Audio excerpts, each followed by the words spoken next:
அன்பான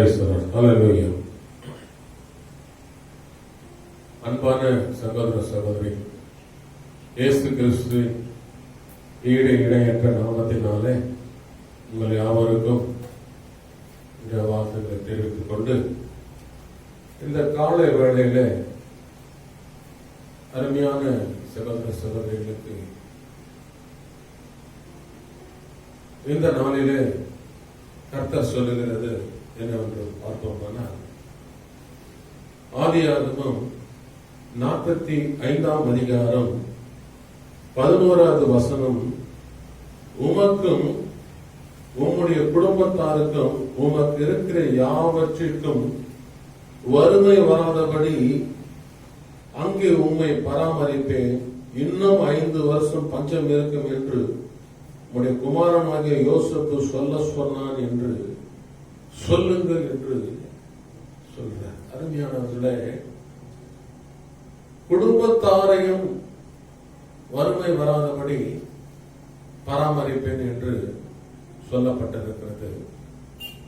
இந்த நாளிலே பராமரிப்பு, சப்போர்ட், இந்த நாளிலே கொரோனா வைரஸ் வந்து அங்கும் இங்குமாக ஜனங்கள் எல்லாம் தத்தளித்துக் கொண்டு இருக்கிற வேளையில நமக்கு யார் சப்போர்ட்னா ஏசப்பா தான் நமக்கு சப்போர்ட். அருமையானவர்களே, இன்றைக்கு கர்த்தர் உங்களை பராமரிக்க போறாரு. எப்படி பராமரிக்க போறாரு? குடும்பத்தோடு கூட பராமரிக்க போறாரு. அது மாத்திரமல்ல, வறுமை வராதபடி பராமரிக்க போகிறார். பிரியமானவர்களே, இன்றைக்கு பார்த்தீங்கன்னா அங்கங்கு ஒரு சில மளிகை கடையில இருக்கிற சாமான்கள் எல்லாம் அவங்கவுங்க ப்ரொவிஷன் படி எல்லாம் எடுத்துக்கிட்டு போயிடுறாங்க. இப்போ இன்னும் ஆர்டர் போட்டு வந்த பிறகுதான் எல்லாருக்கும் கிடைக்கும்னு சொல்றாங்க. மெடிக்கல் ஷாப்லயும் சரி, எல்லா கடையிலும் நான் போய் வாங்கும் போதெல்லாம் கேட்டாங்க, இருக்கிறையா, ஸ்டாக் இருக்கிற வரைக்கும் நாங்க தரையா அப்படின்னு சொல்லிட்டு. இப்படிதான் அந்த நாட்களில யோசேப்பு அங்க ஸ்டாக் அடக்கி வச்சிருந்தார். அவர் சொல்கிறாரு அவங்க சகோதரரிடத்துல, ஒரு நான் சொப்பனம் கண்டேன், உங்க அரிக்கட்டு எல்லாம் என் அரிக்கட்டை வணங்கி இருக்குது அப்படின்னு சொல்லிட்டு சொல்றாரு. இவங்க அவரை பரியாசம் பண்றாங்க, இதோ வராரு பாருப்பா சொப்பனக்காரர் அப்படின்னு சொல்லிட்டு சொல்றாங்க. இவங்க பேச்சு யாரும் கேட்கல.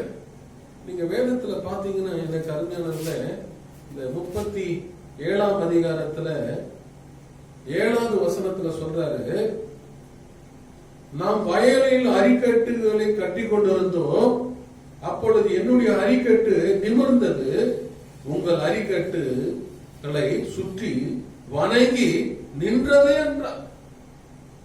அன்றைக்கே இவங்க குடும்பமா வந்து நான் பராமரிப்பேன் என்று சொல்லி தரிசனம் சொன்னார், சொப்பனத்தை சொன்னார். இவர்கள் கேட்கல. இவர்கள் எடுத்துட்டு போயிட்டு குழியில விட்டுட்டார்கள். அவர் போட்டிருந்த வஸ்திரத்தை அடித்து ரத்தத்தை தெளித்து அதை எடுத்துட்டு போயிட்டு, பா இந்த மாதிரி யோசேப்பு மறைத்திட்டான்னு சொல்லிட்டு நம் தகப்பனார் இடத்துல சொன்னார். ஏன் குடும்பத்துக்கு போறார்? நீங்க பாத்தீங்கன்னா ஒவ்வொருத்தரும் ஒரு சப்போர்ட்ல இருப்பாங்க. எனக்கு யாருன்னா ஒரு பிரச்சனைனா, எனக்கு சோ இவங்க இருக்கிறாங்க, நான் அவங்க பராமரிப்புல இருக்கிறேன்னு சொல்லுவாங்க. இது வந்து இயல்பு. பிரியமானவர்களே, இது எல்லா குடும்பத்திலும் இது நடக்கக்கூடியதாக இருக்கிறது. பிரியமானவர்களே, அப்ப சொல்லும் போது சொல்லுவாங்க, நான் வந்து இன்னாருடைய மகன், ஒரு அமைச்சருடைய ரிலேஷன் அவங்க சொல்லுவாங்க, ஒரு நடிகர்னா சொல்லுவாங்க. இப்படி பெரிய பெரிய ஆளு அப்படின்னா எங்க ஜனாதிபதி எங்க சொந்தக்காரர், இப்படி எல்லாமே ஒரு காரியங்களை எப்படி சொல்லிக்கொண்டே போகலாம். எனக்கு அன்பான சகோதர சகோதரிகளே, இப்படிதான் அவங்க சப்போர்ட்ல இருப்பாங்க. ஆனா இந்த யோசேப்பு கர்த்தருடைய சப்போர்ட்லயே இருந்த, என்ன என்னதான் நீங்க பண்ணுங்க, அதை பத்தி அவர் கவலைப்படவே இல்லை. ஏன் தெரியுமா அருமையானவர்களே, அன்னைக்கு இவர் கண்ட சொப்பனத்தை சொல்லும் போது இவர் யாரும் ஏற்றுக்கல. ஆனா இன்னைக்கு பாத்தீங்கன்னா அருமையானவர்களே, அவர் சொல்கிறாரு, என்ன சொல்றாரு பாருங்க, நாங்க நம்ம பார்த்தோம், கர்த்தருக்கு ஸ்தோத்திரம். என்ன பண்றாருன்னா, உமக்கும் உம்முடைய குடும்பத்தாருக்கும் உமக்கு இருக்கிற யாவற்றிற்கும் வறுமை வராதபடிக்கு உண்மை இங்க என்ன பண்ணுவேன், நான் பராமரிக்கிறேன் அப்படின்னு சொல்லிட்டு அருமையானவர்களே, அங்க சொல்கிறதை யோசேப்பு சொல்ல சொன்னான் என்று சொல்லுங்கள் என்று சொல்றார். இன்றைக்கு பாத்தீங்கன்னா நிறைய பேருக்கு வறுமை. அருமையானவர்களே, கிறிஸ்துவ பாத்தீங்கன்னா கர்த்தருடைய குடும்பமா உட்கார்ந்து நிறைய காரியங்கள் ஜெபம் பண்ணணும், வேதத்தை வாசிக்கணும், கர்த்தரோடு கூட உறவாடணும். அன்றைக்கு அவர் சொன்னது போலதான் இன்றைக்கு பாத்தீங்கன்னா அங்கங்க ஒரு சில இடத்துல கிடைக்கலங்க, தானியம் கிடைக்கல, இது கிடைக்கலன்னு சொல்றாங்க. இதெல்லாம் அன்றைக்கே எழுதியிருக்குதுங்க. இன்றைக்கு நடக்குது, இன்றைக்கு நடக்குது. யோசேப்பு கண்ட சொப்பனம் போல இன்றைக்கு நிறைய இடத்துல ஸ்டாக் வச்சிருக்கிறவங்களுக்கெல்லாம் இன்னைக்கு நல்லா வியாபாரம் ஆகுது. கர்த்தருக்கு ஸ்தோத்திரம். அன்னைக்கு அவர் எல்லாத்தையும் ஸ்டாக் ரெடி பண்ணி வச்சிருந்தேன். கர்த்தருக்கு ஸ்தோத்திரம். அருமையானவர்களே, நான் ஏன் இதை சொல்ல வரேன்னா, இங்க பாத்தீங்கன்னா குடும்பம்னு சொல்லும் பொழுது இங்க சொல்றாரு கர்த்தருக்கு ஸ்தோத்திரம். இங்க நாம பார்க்கிறோம் எபேசியர்ல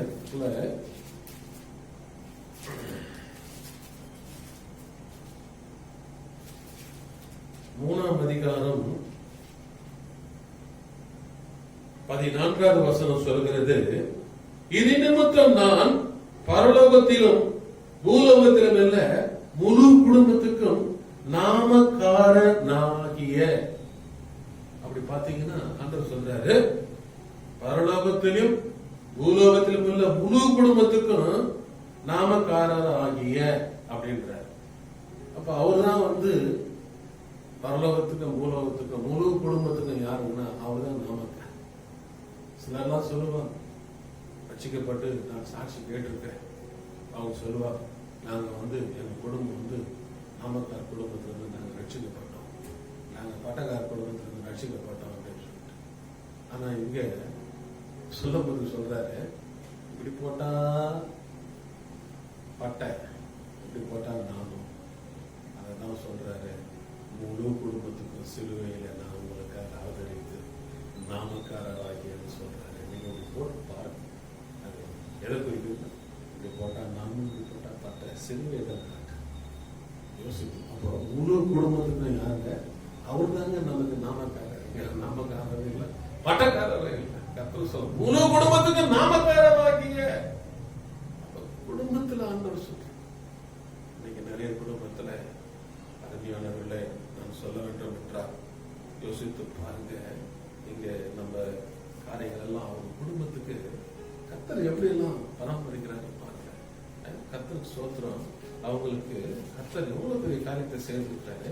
அந்த 45ஆம் அதிகாரத்திலேயே 16வது வசனத்துல சொல்லப்பட்டிருக்கிறது, யோசேப்பின் சகோதரர்கள் வந்தார்கள் என்ற சமாசாரம் பார்வேன் அரண்மனையிலே பிரவேசித்தமான பொழுது பார்வேனும் அவனுடைய ஊழியக்காரனும் சந்தோஷம் அடைந்தார்கள்.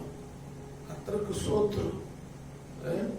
எப்படி இருக்கும் எனக்கு அருமையான சகோதரன் சகோதரியை கேட்டுக் கொண்டிருக்கிற அருமையானவர்கள, யார சந்தோஷப்படுத்துறாங்களோ அந்த பார்வனுடைய அந்த அரண்மனையில் இருக்கிறவங்க ஊழியக்காரர்கள் இருந்து எல்லாருமே சந்தோஷப்பட்டார்கள் என்று சொல்லக்கூடிய.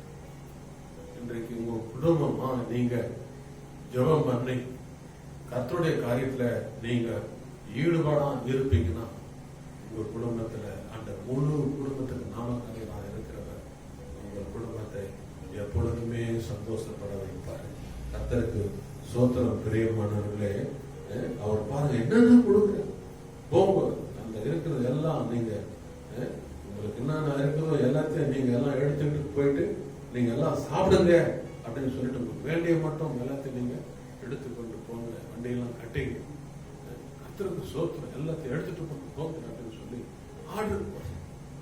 இன்னைக்கு நிறைய குடும்பத்துல, அப்பா என் குடும்பத்துல வறுமை வருதப்பா, எனக்கு இது இல்லையே அது இல்லையன்னு சொல்லிட்டு நீங்க அங்கலாய்த்து இருக்கக்கூடாது. இந்த காணொலி காட்சி மூலியமா கேட்டுக்கொண்டிருக்கிற எனக்கு அன்பான சகோதர சகோதரிகளே, உங்கள் முழு குடும்பத்தை ஒரே ஒரு யோசேப்பின் நிமித்தமாய் எப்படி பராமரித்து வறுமை வராதபடி பராமரித்தாரோ அது போல உங்கள் வீட்டிலே யாராவது ஒருவர் ரட்சிக்கப்பட்டு இருந்தால்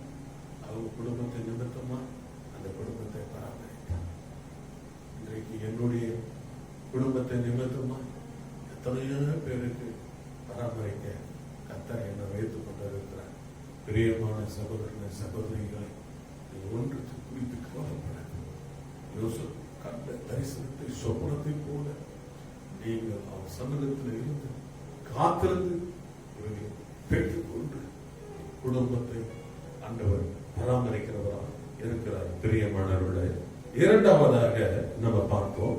அதே ஆதியாகமம் புஸ்தகம் 50ஆம் அதிகாரம் 21வது வசனம், ஆதலால் பயப்படாதிருங்கள், நான் உங்களையும் உங்கள் குழந்தையும் பராமரிப்பேன் என்று அவர்களுக்கு ஆறுதல் சொல்லி அவர்களோடு கூட பட்சமாய் பேசினான் என்று பார்க்கிறோம். பிரியமானவர்களே, கர்த்தருக்கு ஸ்தோத்திரம். அருமையான சகோதர சகோதரிகளே, இந்த இடத்துல இரண்டாவதாக கர்த்தர் சொல்லுகிறார், முதலாவதாக குடும்பமாய் பராமரிப்பேன், இரண்டாவதாக பிள்ளைகளையும் குழந்தைகளையும் நான் பராமரிப்பேன் சொல்லி இங்க யோசித்து சொல்கிறார்.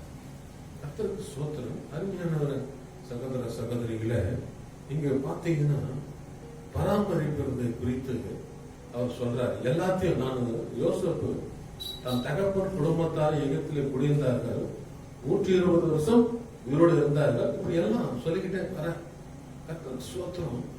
இப்படி எல்லாம் ஆண்டவர் நடத்தி தம் பிள்ளைகளையும் குடும்பத்தார்கள் குடும்ப குழந்தைங்களை கூட நான் நடத்துவேன் சொல்றேன். நீதிமொழிகள்ல நம்ம பார்த்தோம்னா கர்த்தருக்கு ஸ்தோத்திரம் 22ஆம் அதிகாரத்துல 6வது வசனத்துல சொல்ற, பிள்ளையானவனை நடக்க வேண்டிய வழியிலே அவனை நடத்து, அவன் முதிர் வயதிலும் அதை விடாதிருப்பான் என்று சொல்லப்பட்டிருக்கு. யோசித்துப்பா, இந்த பிள்ளை எத்தனையோ 12 பிள்ளைங்க பிறந்தாங்க அவருக்கு. கடைசியில இந்த பிள்ளைதான் என்ன பண்ணுச்சுன்னா நல்லா தரிசனம் பார்த்துச்சு, சொப்பனம் பார்த்துச்சு. இந்த பிள்ளை மூலமா தான் குடும்பத்தை பராமரிக்கிறாரு. இந்த பிள்ளை மூலமா தான் என்ன பண்றாரு, இந்த குழந்தைகளையும் பிள்ளைகளையும் என்ன பண்றாரா பராமரிக்கிறது.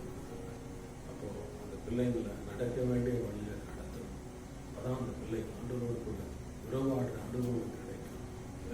எனக்கு தெரிஞ்சு அண்ணன் மோகன் சிங் லாசரஸ் அண்ணன் வந்து ஒரு சகோதரி வாட்சி கட்டிட்டு இருந்ததை குறித்து தரிசனத்துல சொன்னார். பிரியமானவர்களே, அந்த மகள் உடனே போயிட்டு அந்த வாட்சி காரியங்களை சொல்லும் பொழுது ஓ என்று அழுது கொண்டே இருந்தாங்க. அப்போ அண்ணன் கூப்பிட்டு கேட்டேன், என்னம்மா எதுக்காகம்மா அழுது சொல்லிட்டுலாம் இருக்கு, எனக்கு ஆண்டவர் வாட்சியே காட்டி கொண்டு இருந்தார் சொல்லும் போது, அப்படியா என்னம்மா அது இல்லை இருக்கு, என் ஃப்ரெண்டு அந்த வாட்சி நல்ல விலை உயர்ந்த வாட்சி அதை எனக்கு கொடுத்தா பிறந்த நாளுக்காக நான் எங்கள் தலைமை ஆசிரியர் எல்லாருக்கிட்ட சொன்னேன், எங்கள் உறவினர்கிட்ட சொன்னேன், இப்படி நான் எல்லாருக்கிட்டையும் சொன்னேன் அனுப்புன்னு சொல்லிட்டு அந்த மகன்கிட்ட சொன்னேன். உடனே இந்த தரிசனத்தில் ஆண்டவர் என்னோட பேசும்போது சொன்னேன், அதில் இவ்வளோ உயர்ந்த வாட்சி உனக்கு கொடுத்து நீ எல்லாருக்கும் நீ போய் சொல்லுறியம்மா, என்னை குறித்து நீ ஒரு வார்த்தை கூட நீ போய் சொல்லியம்மான்னு சொல்லிட்டு மகளோடு கூட கர்த்தரை பேசினாரு. பெரிய இது அந்த மகன் ஓ என்று சொல்லி கத்தரி அழுதாரு. இந்த நாளிலும் கூட அவன் பிள்ளைகள் கூட சரி நடக்க வேண்டிய வழியில் நடத்த அந்த பொண்ணு ஓடி போய் எல்லாருக்கும் சத்தியத்தை சொல்லுவாங்க. அந்த மகள் நான் இந்த இதுவை சீலாசர் சொன்னேன், இதை சொன்னார். நான் கண்ணால நான் பார்த்திருக்கிறேன். நான் எதுக்காக சொல்ல வரேன், அது போல நம்ம பிள்ளைகள் வந்து யோசேப்பு பிள்ளைகள் போல அப்பா என் பிள்ளைங்க நல்ல தரிசனத்தை இருக்கணும், பிள்ளைங்க நல்ல ஆண்டவருடைய காரியத்தில் இருக்கணும். ஏதாவது ஒரு தாளந்து துணி ஆராதனை பண்ற தாளந்தோ, பிரசங்கிக்கு தாளந்தோ, தீர்க்கதரிசன தாளந்தோ, இப்படி கைப்பிரதி கொடுக்குற தாளந்தோ, இப்படி எதாவது இருக்குதோ, நல்லா இசை வாசிக்கிறான்னா இல்ல நல்லா பாட்டு பாடுறானா, அப்படி அந்த பிள்ளைங்களுக்கு என்ன இருக்குதோ அதை அறிந்து அதுங்களை அப்படி நடத்தணும். பிள்ளையானவனை நடத்த வேண்டிய வழியில நடத்தணும் அப்படின்னு சொன்னாங்க. என்னுடைய தகப்பெல்லாம் பாத்தீங்கன்னா எனக்கு தெரிஞ்சு 1975 பெருத்தலைவர் காமராஜர் அவர்கள் தான் எனக்கு பேர் சூட்டினார். 70 எங்க அப்பா உப்பு சத்தியாகிரக போராட்டத்திலிருந்து ஜெயிலிருந்து வந்த பிறகு பெருந்தலைவர் காமராஜர் அவர்கள் எங்கள் வீட்டுக்கு வந்து எனக்கு பேர் சூட்டிட்டு போனேன். பிறக்கும் போது நான் ஜெயிலில் எங்கள் அப்பா ஜெயிலில் இருந்தார், என் பிள்ளைய பார்க்க முடியலன்னு சொல்லிட்டு எவ்வளோ இதுவாக இருந்தது பாருங்க. அப்படியெல்லாம் இருந்த பொழுது என் தகப்பன் அப்போ இந்த வெள்ளை போட்டு தொப்பியெல்லாம் வச்சுட்டு இங்கே தேசிய கொடியெல்லாம் இங்கே குத்திடுவாங்க, வாழ்க வாழ்க. அதாவது அந்த தலைவனுக்கு பேரெல்லாம் சொல்லி நான் குழந்தையில நான் அப்படிலாம் சொன்னேன். ஆனால் இன்றைக்கு ஏசப்பா ஏற்றுக்கிட்டு இருக்குது 28 9ஆம் மாசம் சொல்லி இயேசு உயிர் தந்தது சீசர்களை வாழ்க்கைன்னு சொன்னார். பெரிய படங்களை இன்றைக்கு எத்தனை குடும்பங்களை கர்த்தர் இந்த பால் விவேகானந்தர் மூலியமா வாழ வைக்கணும், பிள்ளைகளை நடத்த வேண்டிய வழியில நடத்தவும் தெரிந்தது. அதை போல இன்றைக்கு உங்க பிள்ளைங்களை வந்து நீங்க இப்படிதான் நடத்தணும், இப்படிதான்பா செய்யணும்னு சொல்லிட்டு அவன் அடம் பிடிப்பான், இல்ல அந்த மக அடம் பிடிப்பான்.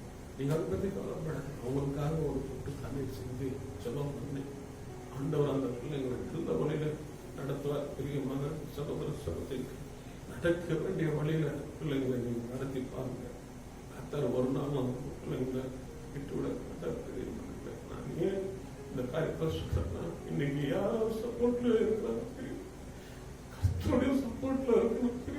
அவருடைய பராமரிப்புல இருந்தாலும் உங்க பிள்ளைங்க நல்ல நிலப்பில அவன் சொல்லுவார், நல்லா எனக்கு பேர் எடுத்து கொடுத்துருக்கேன், எனக்கு நல்ல நிலைமையில என் பிள்ளை இன்னைக்கு எல்லாம் இருக்கிறான்னு சொல்லிட்டு இன்னைக்கு அப்படி இருக்கிற பிள்ளைங்களா மாற்றுவார். பெரிய எப்படி ஒரே ஒரு யோசனை குடும்பத்தை பராமரிக்க கர்த்தர் சித்தா, பிள்ளைகளை குழந்தைகளை நான் பராமரிப்பேன் என்று சொன்னேன். கர்த்தருடைய நாளில உங்கள் பிள்ளைகளை கர்த்தர் அப்படியே நடத்துவார். பெரிய மனசுக்குள்ளே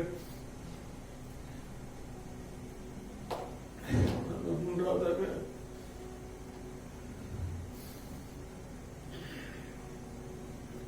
அப்போஸ்தலர் 27ஆம் அதிகாரம்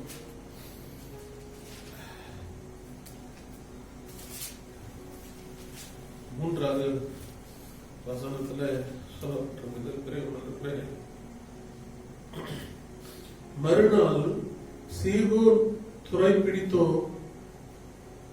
யூலியு பவுலை பட்சமாய் நடப்பித்து அவன் தன் சிநேகிதனிடத்துல போய் பராமரிக்கும்படி உத்தரவு கொடுத்தான் என்று பார்க்கிற பெரிய மனிதர்களே, ஆண்டவர் மூன்றாவதாக சிநேகிதனாக இருந்து பராமரித்தார். இந்த நாளிலே ஆண்டவர் உங்களுக்கு சொல்லுகிற காரியம் என்றால், உங்களை ஆண்டவர் சிநேகிதனா இருந்து ஆண்டவர் பராமரிக்கிற பெரிய மனிதர்களே பாருங்க. இந்த தேசத்துக்கு அவர் கப்பல் ஏறி போயிட்டு அப்படிலாம் நடக்கும் பொழுது கர்த்தர் அங்க பவுலை அங்க ஒருத்தர் போய் என்ன பண்றேன்னா பராமரிக்கும்படி நான் உங்களுக்கு என்ன பண்ணேன் உத்தரவு கொடுத்தேன் என்று சொல்லப்பட்டிருக்குது. பிரியமானவர்களே, இன்றைக்கு அது மாத்திரமல்ல, நீங்கள் அதே அப்போஸ்தலர் 24ஆம் அதிகாரத்துல 3வது வசனத்துல பாத்தீங்கன்னா அங்க சொல்றாரு, கனம் பொருந்திய பெலிக்ஸே, உம்மாலே நாங்கள் மிகுந்த சமாதானம் சௌக்கியத்தையும் அனுபவிக்கிறதையும் உம்முடைய பராமரிப்புல இந்த தேசத்துக்கு சிறந்த நன்மைகள் நடக்கிறதையும் நாங்கள் எப்பொழுதும் எங்கும் மிகுந்த நன்றி அறிதலோடு கூட அங்கீகாரம் பண்ணுகிறோம். நமக்கு ஆண்டவர் இந்த கொரோனா வைரஸ்ல இந்த இந்திய தேசத்துக்கு, நாம இருக்கிற இந்த இந்தியா தேசத்துக்கு கர்த்தர் சொல்லுகிறார், சிநேகிதனாயிருந்து பராமரிப்பேன் என்று சொல்லுகிறார். பிரியமானவர்களே, அன்றைக்கு அப்போஸ்தலனாகிய பவுலுக்கு பாருங்க, அந்த 5 நாளைக்கு முன்பு ஆசாரியர்கள் அனனியா மூப்பர்கள் எல்லாம் கொண்டு வந்து அவர் நியாய பிரமாணத்தின் நியாய சாஸ்திரிகளுக்கெல்லாம் கொண்டு வந்து சொல்லும் போது அவர்கள் இடத்துல சொல்லப்பட்டு, நீங்க அவர் என்ன செய்ய போகிறீங்க அப்படின்னு சொல்லும் பொழுது அப்ப சொல்ற, இந்த இடத்துக்கு நான் என்ன பண்ணுவேன், உங்களுக்கு சமாதானம் சௌக்கியத்தை அனுபவிக்கிறதும் உங்களுடைய பராமரிப்பில இந்த தேசத்தை சிறந்த நன்மைகளை நடக்கிறதையும் நாங்கள் எப்பொழுதும் எங்கும் மிகுந்த நன்றி அறிதலோடு கூட அங்கீகாரம் பண்றேன். இன்றைக்கு ஆண்டவர் நமக்கு சிநேகிதனாக இருந்து நம்ம தேசத்துக்கு அவர் பராமரிக்க போறார். அவருடைய சப்போர்ட்ல நம்மளை ஆண்டவர் நடத்தி போகிறார். நீங்கள் வேதத்துல பாத்தீங்கன்னா யாருக்கெல்லாம் ஆண்டவர் சிநேகிதனா இருந்தாரு, யாரெல்லாம் சிநேகிதன் என்று சொல்லியிருக்கிறது குறித்து நம்ம பார்க்கலாம்.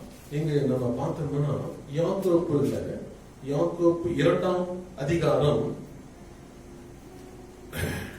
23வது வசனம், அப்படியே ஆபிரகாம் தேவனை விசுவாசித்தார், அது அவனுக்கு நீதியாக எண்ணப்பட்டது என்கின்ற வேத வாக்கியம் நிறைவேறிற்று, அவன் தேவனுடைய சிநேகிதன் எனப்பட்டான். கர்த்தருக்கு ஸ்தோத்திரம்.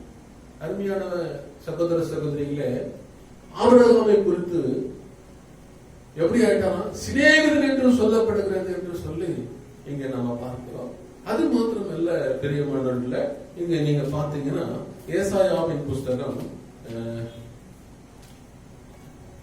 41ஆம் அதிகாரம் 8வது வசனத்துல சொல்றாரு, என் தாசனாகிய இஸ்ரவேலே, நான் தெரிந்து கொண்ட யாக்கோபே, என் சிநேகிதனான ஆபிரகாமின் சன்னதியா என்று சொல்லப்பட்டிருக்கிறது.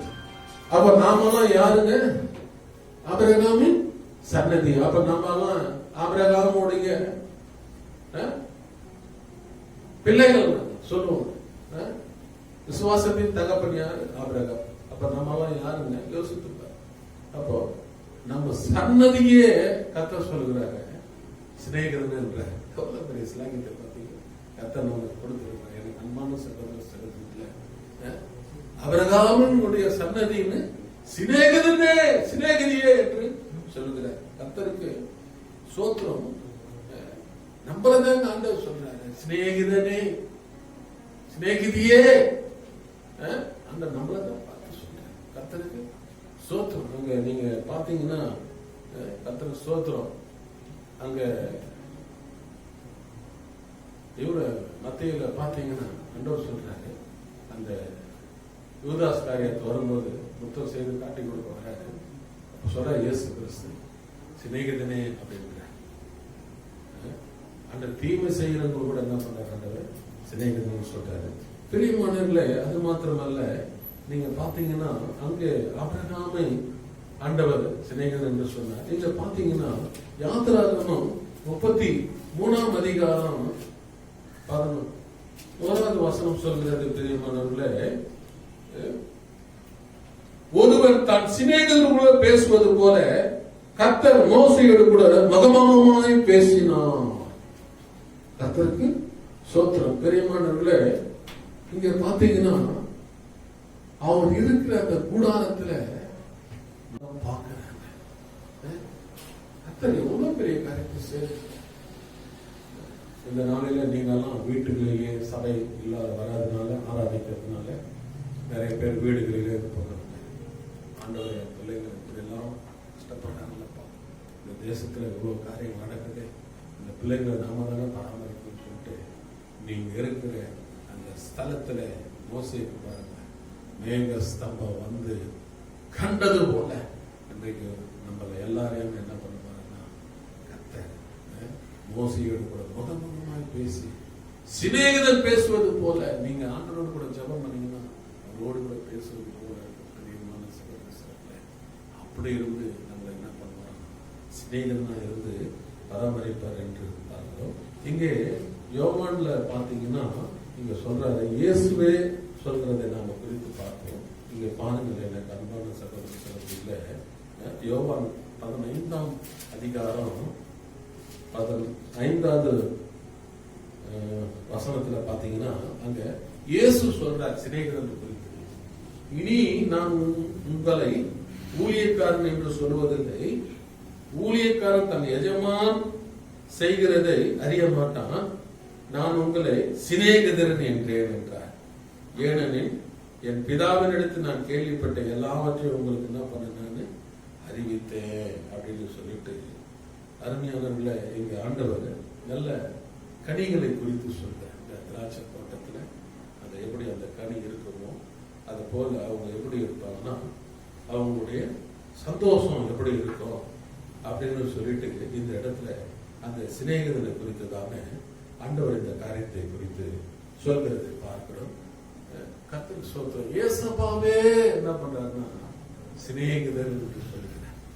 இன்றைக்கு ஆண்டவர் உங்களை பார்த்து நான் உங்களுக்கு சிநேகிதன், நான் உங்களுக்கு சிநேகிதன், நீங்க கவலைப்படாத. நீங்க லூக்கா 15ஆம் அதிகாரத்தில் பார்த்தீங்கன்னா அங்க ஒரு 99 ஆடு இருந்து ஒரு ஆடு காணும். அந்த ஆடு கிடைச்சிட்ட பிறகு உடனே என்ன பண்ணுவோம், சிநேகிதர்கள்லாம் வர வைப்பாங்க, அவங்க ஃப்ரெண்ட்ஸ் எல்லாம் வச்சு இப்படி விருந்து கொடுப்பாங்க. வெள்ளிக்காசு காணும், அப்போ ஒரு வெள்ளிக்காசு காணும், அது கிடைச்சிட்ட பிறகு உடனே என்ன பண்ணுவாங்க, அவங்க எல்லாம் விருந்து கொடுப்பாங்க. அதே போல இங்க ஒரு அண்ணன் தம்பி 2 பேரு, ஒருத்தர் போயிட்டு எல்லாத்தையும் செலவழித்து வருவாரு, அவருக்கு கேட்டகுமாரன் பேர் வச்சுட்டு இருக்கிறாங்க. அவர் வரும்போது என்ன பண்றாங்க, தன் சிநேகிதர் எல்லாரும் என்ன பண்றாரு, விருந்து பண்ணும்போது அவர் சொல்றாரு, யூ சொல்றாரு, அப்பா எனக்கு என் சிங்கநேரனும் கூட நான் விருந்து பண்ணி இப்படி எல்லாம் கூட எனக்கு இது பண்ணது இல்லையாப்பா, செய்தது இல்லையாப்பா அப்படின்னு சொல்லிட்டு அவர் கேட்கிறார். கர்த்தருக்கு சூத்திரம் பிரியமானவர்களே, இன்றைக்கு ஆண்டவர் பாத்தீங்கன்னா அந்த காரியத்திலேயே அவர் ஓமையை சொல்லி இப்படி எல்லாம் கிடைச்சிட்டா எப்படி சந்தோஷமா இருக்கணும், அதை போலதான் அப்படின்னு சொல்லிட்டு சொல்றாரு. இன்றைக்கு ஆண்டவர் உங்களுக்கு சிநேகிதனா இருந்தது, அதாவது இந்திய தேசத்துக்கு நமக்கு எப்படி இருப்பார் ஆண்டவர், சிநேகிதனா இருந்து நம்ம நம்மள பராமரிப்பார். பிரியமானவர்களே, இன்னைக்கு ஒன்று குறித்து நீங்க கவலைப்படாதீங்க, கர்த்தருக்கு சோற்று. அடுத்ததாக நம்ம 4ஆவதாக பார்ப்போம். பிரியமானவர்களே, இங்க லூக்காவின் புஸ்தகம் 10ஆம் அதிகாரம் 34வது வசனம் சொல்கிறது, கிட்ட வந்து அவனுடைய காயங்களில் எண்ணெயும் திராட்சரசமும் வார்த்து காயங்களை கட்டி அவனை தன் சுய வாகனத்தின் மேல் ஏற்றி சத்திரத்துக்கு கொண்டு போய் அவனை பராமரிப்பார் என்று சொல்லப்பட்டது. பிரியமானவர்களே, சத்திரத்தில் கொண்டு போய் பராமரித்தார். எங்கள் வெள்ளிவாக்கத்துல பாத்தீங்கன்னா அங்க மாக்கிய லட்சுமி நான் ஒரு சத்திரம் இருக்கிறது. அந்த நாட்களிலே இந்த மாதிரி வறுமையானவர்கள் இருந்தாங்கன்னா பெரிய பெரிய ஆட்கள்லாம் என்ன பண்ணுறாங்க, மிராசார் ஜமீன்தாரு இப்படி பெரிய ஆட்கள்லாம் ஏழைகளுக்காக என்ன பண்ணுவாங்க, சத்திரத்தை கட்டி அவங்களே அதுல சரி கம்மியான ஒரு 1/3 மாதிரி ஏதாவது ஒரு அமௌண்ட் கொடுத்து அதை இந்த மாதிரி பண்ணிருப்பாங்க. அந்த நாட்கள்ல பாத்தீங்கன்னா அந்த சத்திரம் கிடைக்கிறதுக்கே ரொம்ப கஷ்டம். பெரிய பெரிய ஆளுங்கெல்லாம் பேசி போட்டு பெரிய இதுலாம் பண்ணுவாங்க. இன்னைக்கும் வெளிவாகத்துல இருக்குது அந்த சத்திரம். அதுலயும் ஒரு சில திருமணங்கள்லாம் நடக்குது ஞானங்களுக்கு. இப்படி சத்திரத்துல கொண்டு போய் அதை பராமரித்தான்னு சொல்லி பார்க்கிறோம் பெரியவர்கள. ஆனா பேர் கூட சொல்லுவாங்க, என்ன சொல்லுவாங்க, இங்க மாதாவரத்துக்கிட்ட கனகர் சத்திரம், அதுக்கு பேர சொல்லுவாங்க, கூட்டடிப்பட்டு சத்திரம், இப்படி ஒரு ஒரு இதுவா குறித்து சொல்லுவாங்க. அந்தந்த இடத்துக்கு அந்த மாதிரி சொல்லுவாங்க. அருமையானவர்கள, இங்க பாத்தீங்கன்னா இங்க சொல்லப்பட்டிருக்குது 35வது வசனத்துல, மறுநாளிலே தான் புறப்படும் போது 2 பணத்தை எடுத்து சத்திரத்தான் கையில கொடுத்து, நீ இவனை விசாரித்துக் கொள், அதிகமேதாயிலும் இவனுக்கு செலவழிந்தால் நான் திரும்பி வந்து தந்து அதை உனக்கு தருவேன் என்று சொன்னார். பிரியமானவர்களே, நீங்க பாத்தீங்கன்னா அருமையான இந்த சிஎம்ஸ் ஹாஸ்பிட்டல் அம்மா ஐடாமா வந்து இந்திய தேசத்துக்கு வந்து சிங்கனூர் திண்டிவனத்துல தான் அந்த அம்மா அப்படி வந்து மிஷினரியா வந்து எல்லாருக்கும் அந்த அம்மா சேவை செய்தார். அப்ப சாதாரணமா அந்த கிருஷ்ணா அலுவலகத்துல வச்சுட்டு அப்படியெல்லாம் அந்த அம்மா சேவை செய்துட்டு இருந்தாங்க. அப்போ பார்க்கும் பொழுது பிரியமானல, நான் எதுக்கு சொல்றேன்னா, போய் இருட்டுல போவாங்க, அங்க போய் பாக்குறதுக்கு இதை பாக்குறதுக்கு இப்படியெல்லாம் அந்த அம்மா அவங்க வீட்டுக்கு போயிட்டு, நீ இந்த நாட்டுல டாக்டரை படிச்சுட்டு தாம்மா நீ வந்து என்ன பண்ணும், எல்லா காரியங்களும் செய்யணும்னு சொல்லிட்டு அவங்க இந்த மிஷினரியா அவங்க தியாகம் செய்த நிமித்தமா அப்ப சாதாரணமா தான் ஒரு சத்திரம் மாதிரி செய்துதான் இது பண்ணியிருப்பாங்க. அப்படி என்ன பண்ணுவாங்க, அதுதான் இங்க சொல்ற, யார் நல்லவர், வழியில போறாரு, ஆசாரியம் போறாரு, லேவியும் போறாரு, எல்லாரும் இது பண்றாரு. அப்ப சொல்றாரு, இந்த சமாரியன் வந்து என்ன பண்றாங்க, அந்த காயங்களை கட்டி கீழே ஓந்துட்டு எடுத்துன்னு போயிட்டு சத்திரத்தில் கொண்டு பராமரித்து. அப்ப அந்த நாட்கள்ல நான் நினைச்சுப்பேன், நானா கதையா சொல்றேன், நான் இந்த மாதிரி ஐடாமா மாதிரி அங்க ஒரு சத்திரம் இருந்திருக்குது போல சின்னதா அந்த நாட்கள்ல. கத்திரிக்கு சோதனை இன்னைக்கு ஒன்னா வந்து சிஎம்சி பெரிய ஹாஸ்பிட்டல் ஆயிடுச்சு. கர்த்தருக்கு ஸ்தோத்திரம். அது போல அந்த சத்திரத்துல கொண்டு போய் அவங்களை என்ன பண்ண பராமரித்து மீதியான இதுவை என்ன பண்றாரா, நான் திரும்பி வந்து அதை உனக்கு நான் தருவேன். கர்த்தருக்கு ஸ்தோத்திரம். பிரியமானவர்களே, நீங்க கூட நினைக்கலாம், ஆண்டவரே எங்க எல்லாரும் நாங்க கைவிடப்பட்ட சூழ்நிலை இருக்கிறது, ஒரு சத்திரத்துல நான் எல்லாரும் கும்பலா இருந்து நாங்க அடைஞ்சு கிடைக்கிறேன்னா எங்களை யார் ஆண்டவரை விசாரிக்கிறாங்க, எங்களை யார் ஆண்டவரை கேட்கிறாங்க, எங்களை பராமரிக்கிறதுக்கு யாருமே இல்லைங்கப்பா அப்படின்னு சொல்லிட்டு நீங்க நினைக்கணும். அருமையானவர்களே, நான் முதலாவது சொன்னது போல எங்க குடும்பத்துல பாத்தீங்கன்னா அப்பா எங்களை யாரும் விசாரிக்க மாட்டாங்க, எங்களுக்கு சப்போர்ட்டே இல்லை. புத்தனக்காரங்க பார்த்தோன்னா வாடகைக்கு இருக்கிறவங்க என்ன பண்ணுவாங்க, ஒருத்தருக்கு சண்டை போட்டுக்கினாங்கன்னா அவங்க ஒரு சைடு என்ன பண்ண ஹவுஸ் ஓனர் பார்க்க பேசுவாங்க, ஒரு சிலர் வந்து டெனண்ட் பார்க்க பேசுவாங்க, அவங்க இவங்க சப்போர்ட்ல இருப்பாங்க, இவங்களும் அவங்க பராமரிப்பாங்க. அப்ப சொல்லுவாங்க, அப்பா நீங்க எல்லாம் கூட இருந்தாலும் நம்ம குடும்பத்துக்கு யாருமே சப்போர்ட் இல்லப்பா, நம்ம சொந்தக்காரெல்லாம் நம்ம இப்படியே தான் இருக்கணுமா? இல்லம்மா, உங்க குடும்பத்தை ஆண்டவர் பராமரிப்பாருமா, உங்க குடும்பத்தை ஆண்டவர் பராமரிப்பாமா, உங்கள் குழந்தைகளை பிள்ளைகளை பராமரிப்பாருமா. இந்த தேசத்துக்கு கர்த்தர் சிநேகிதனா இருந்து பராமரிப்பார். நீங்க எப்பேற்பட்ட சூழ்நிலை, கைவிடப்பட்ட சூழ்நிலையில, மருத்துவமனையில, ஐயோ என் பிள்ளைங்க எப்படி இருக்குது, என் குடும்பத்துல எப்படி இருக்குது, நாங்க எப்படி முன்னுக்கு வர போகிறோம், எங்க குடும்பம் எப்படி இருக்க போதும், கவலைப்படாதீங்க. இயேசு கிறிஸ்து சொன்னார், நான் உனக்கு அதை தருவேன் என்று திரும்பி வந்து உனக்கு தருவேன்னு சொன்னார். அந்த ராஜாதி ராஜாவா கர்த்தாதி கர்த்தரா வரப்போறாங்க. இதோ சீக்கிரம் வருகிறேன், இயேசு இதோ சீக்கிரம் வருகிறேன் என்று சொல்லியதெல்லாம் இருக்கிறோம். நாங்கள் இயேசு வரதான் போற எல்லாம் கொரோனா வைரஸ் இதெல்லாம் என் வேதத்துல நடக்கிறது தான், நடந்து கொண்டு இருக்கிறது, வேதத்தில் எழுதிருக்கு தான் நடந்து கொண்டு வருகிறது. அருமையான சொல்லுங்க சொல்லுங்களே, ஒன்று குறித்து கவலைப்படாதீங்க. இயேசு குடும்பத்தை தராங்க, பிள்ளைகளை தராங்க, சிநேகிதனா என்று தராங்க. நீங்க சத்திரத்துல எந்த இடத்துல கொண்டு வந்து உங்களுக்கு சேர்த்து என்ன செய்யணுமோ அதை உங்களுக்கு செய்ய வல்லவராய் இருக்கிறவர். நான் உங்களுக்காக இப்பொழுது ஜெபிக்கிறேன். பெரிய எனக்கு அன்பான பரலோக பிதாவே, இது ஆசீர்வதிக்கப்பட்டதானே அப்பா, உங்களுக்கு சோதரிக்கிறேன்.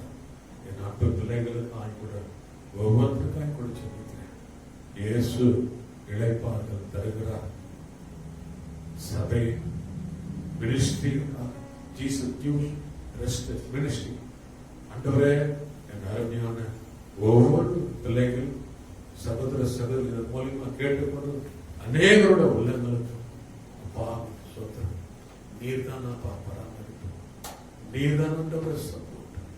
ஆண்டவரே சொத்தரிக்கிறோம் அப்பா, சொத்தரிக்கிறோம் குடும்பமாய் நீ பராமரிப்பேன்னு சொன்னீங்க. முழு குடும்பத்துக்கும் நாமக்காரமாக்கிய ஆண்டவரே சொத்தரிக்கிறோம்.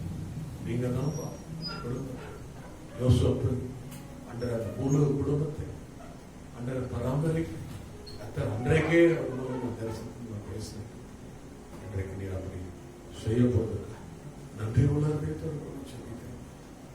இரண்டாவதாக ஆண்டவர் பாவ சோதனை குழந்தைகள் பிள்ளைகளை நான் பராமரிப்பேன் என்று சொல்லி சொத்தரிக்கிறேன். பிள்ளைகள் நடக்க வேண்டிய வயது விடாது நீங்க நடத்துங்க. சோதரிக்கிறேன். ஐயோ என் பிள்ளை தலை ஆகிட்டு நான் எப்படி முன்னுக்கு வருவேன், நீ கவலைப்படாது. இதோ பிள்ளைகள் கர்த்தரால் வர சொந்தம் கர்ப்பத்தின் கனி அவரால் கிடைக்கும் பலன். சகோதரியே, குழந்தை இல்லையே, எனக்கு ஒரு பிள்ளை இல்லையேன்னு சொல்லிட்டு ஏன் கதை கர்த்தர் ஏற்ற காலத்துல கொடுக்க வல்லவராக இருக்கிறார். சோதரி அப்பா சோதரி தேசத்துக்கு நீங்கள் சிநேகிதனா இருந்து பராமரிப்போம். சோதரிக்கணும். பவுலை சொல்கிறார்கள், இவன் கொல்லமை பிடிச்சவே அப்படின்னு சொல்றாங்க. அப்பா அந்த அளவுக்கு இவர் வந்து இவ்வளவுவா பேசுறாரு இயேசு கிறிஸ்து அப்படின்னு சொல்றாரு. ஆமாப்பா, எங்களுக்கு இயேசு மேல இருக்கிற அந்த வைரஸ் எங்க மேல இருக்குது, எங்க மேல இருக்குது. சோத்திரம். நல்ல நோயில இருக்கிறவங்க ஜெபம் பண்ண மாத்திரத்துல கர்த்தர் சுகத்தை கொடுப்பீர் என்ற அதிகாரத்தோடு கூட ஜெபிக்கிறேன். நான்காவதாக ஆண்டவரே சத்திரத்தில் கொண்டு போய் பராமரிப்பேன். குடும்பம் குடும்பம் உனக்கே வராது என்று சொல்லி இருக்கிறார். இல்லப்பா, அந்த குடும்பத்தை எண்ணெய்களை கட்டி காயங்களை கட்டி வார்த்து என்ன செய்யணும் அதை சரிப்படுத்தி அதை நிலைமைக்க செய்வீங்கப்பா. தலை தூக்கி நிறுத்திங்கப்பா. இரட்டிப்பான நன்மை இன்றைக்கு தருவேன்னு சொன்ன பிள்ளைகளுக்கு தரும். நீங்க அப்படி செய்யப்படுவதற்காக நன்றி உள்ளவர்கள் நன்றி உள்ளவர்கள் ஒரே சோதனைகள் நீர் அப்படி செய்யப்படுவதற்காக நன்றி உள்ளதை பணத்தை 2 பணத்தை சத்திரத்தார் கையில கொடுத்து நானே என்ன மீறியதாக இருந்தா நான் தருகிறேன் என்று சொன்னேன். இயேசு இலை பார்த்த தருகிறேன் என்று சொன்னேன். சபைக்கு நீர் அவை செயல்படுத்த வேண்டும். ஆசீர்வதிங்க. இதா பரிசுத்த ஆவியானவருடைய நாமத்தில் ஜெபிக்கிறேன். ஜீவனுள்ள நல்ல பிதாவே, ஆமென். நாதுமாவே கர்த்தரை ஸ்தோத்திரி. முழு உள்ளமே பரிசுத்த நாதுமாவே கர்த்தரை ஸ்தோத்திரி. கர்த்தர் செய்த சகலமும் மறவாதே. ஆசீர்வாதம் உங்களுடைய கர்த்தராகிய இயேசு கிறிஸ்துவின் கிருபை, பிதாவாகிய தேவனுடைய பரிசுத்த ஆவியானவருடைய அன்பின் சந்தோஷம் இன்று இயேசு கிறிஸ்துவின் நாம் அனைவரோடு கூட இருப்பதாக.